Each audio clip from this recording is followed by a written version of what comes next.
ಆ ದಿನ ನಾ ಹೋಗ ಬಯಸಿದ್ದು ಅಮರಸುಳ್ಯದ ದಟ್ಟಡವಿಯ ಒಡೆಯ ಶ್ರೀ ಸದಾಶಿವನ ಪುಣ್ಯಭೂಮಿಯ ಕಡೆಗೆ.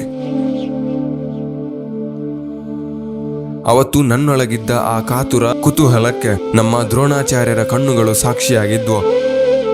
ಅಲ್ಲಿನ ನಿಶ್ಶಬ್ದ ವಾತಾವರಣವನ್ನು ನೋಡಿದಾಗ ಮನಸ್ಸು ಕೂಡ ಮೌನದೊಳಗೆ ಕಳೆದು ಹೋಗಿತ್ತು.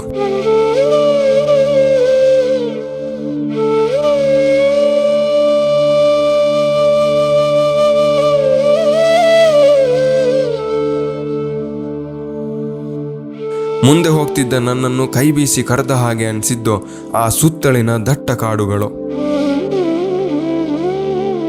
ದೇವಸ್ಥಾನದ ಪ್ರವೇಶದಾರಿಯಿಂದ ಮುಂದೆ ಹೋದವನಿಗೆ ಮೊದಲು ಕಂಡದ್ದೇ ಅಸ್ತವ್ಯಸ್ತವಾದ ನಂದಿ ಮಂಟಪ.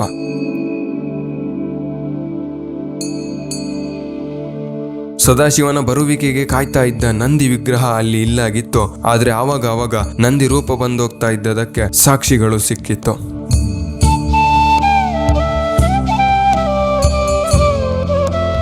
ಅಲ್ಲಿ ಪಾಳು ಬಿದ್ದಿದ್ದ ಕೆಲವು ಕಟ್ಟಡಗಳನ್ನು ನೋಡಿ ಮನಸ್ಸಿಗೆ ಏನೋ ಸಂಕಟ ಅನಿಸಿತ್ತು.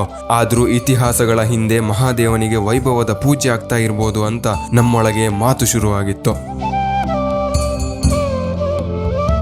ದೇವಸ್ಥಾನದ ಸುತ್ತಲಿನ ವಿಸ್ತೀರ್ಣಕ್ಕೆ ಹೋದಾಗ ಭಕ್ತಿಯ ಅನುಭವಗಳು ಆಗ್ತಾ ಹೋದ್ವು. ಗಣಪತಿ ಗುಡಿಯ ಹಂಚಿನ ರಕ್ಷಣೆಗೆ ಟರ್ಪಲ್ ಹಾಸಿದ್ರು. ಶಿವಲಿಂಗ, ತುಳಸಿ ಕಟ್ಟೆ, ಹಾಗೆ ಕೆಲವು ದೇವಸ್ಥಾನಕ್ಕೆ ಸಂಬಂಧಪಟ್ಟಂತ ಕಲ್ಲುಗಳು ಕಣ್ಣಿಗೆ ಕಾಣ್ತಾ ಹೋದ್ವು. 300 ವರ್ಷಗಳ ಹಿಂದಿನ ದೇವಸ್ಥಾನದು ಅಂತ ಕೆಲವೊಬ್ರು, 1000 ವರ್ಷಗಳ ಹಿಂದಿನ ದೇವಸ್ಥಾನ ಅಂತ ಇನ್ನು ಕೆಲವೊಬ್ಬರ ಮಾತು ಕೇಳಿ ಬಂದಿತ್ತು. ಆದ್ರೆ ಆ ಪ್ರಶ್ನೆಗೆ ಅಲ್ಲಿನ ಪ್ರಕೃತಿಯೇ ಉತ್ತರಿಸಬೇಕಾಗಿತ್ತು. ಸ್ವಲ್ಪ ಹೊತ್ತಲ್ಲೇ ಮೆಲ್ಲಗೆ ಸೂರ್ಯನ ಕಿರಣ ಆ ಕಾಡೊಳಗೆ ಪ್ರವೇಶ ಆಗಿತ್ತು.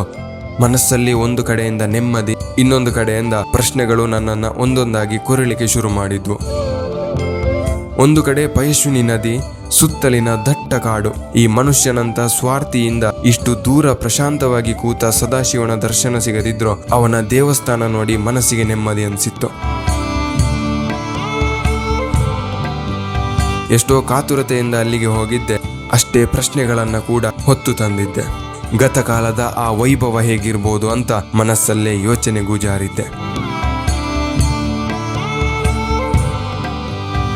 ಏನೇ ಇರಲಿ, ಆದಿಯೂ ಅವನೇ, ಅನಂತನೂ ಅವನೇ. ಹಾಗಿರುವಾಗ ಪ್ರಕೃತಿಗೆ ನಾವು ಸವಾಲು ಹಾಕುವಷ್ಟು ದೊಡ್ಡವರಲ್ಲ ಅಂತ ಮನಸ್ಸಲ್ಲೇ ಸಮಾಧಾನ ಮಾಡಿಕೊಂಡು ಅಲ್ಲಿಂದ ಹೊರಟಿದ್ದೆ. ಸರಿ, ಹಾಗಿದ್ರೆ ಮತ್ತೊಂದು ಜಾಗದೊಂದಿಗೆ ಮತ್ತಷ್ಟು ವಿಚಾರಗಳೊಂದಿಗೆ ನಿಮ್ಮ ಮುಂದೆ ಬರ್ತೇನೆ. ನಿಮ್ಮ ಬೆಂಬಲದ ಎದುರು ನೋಡ್ತಾ ಇದ್ದೇನೆ.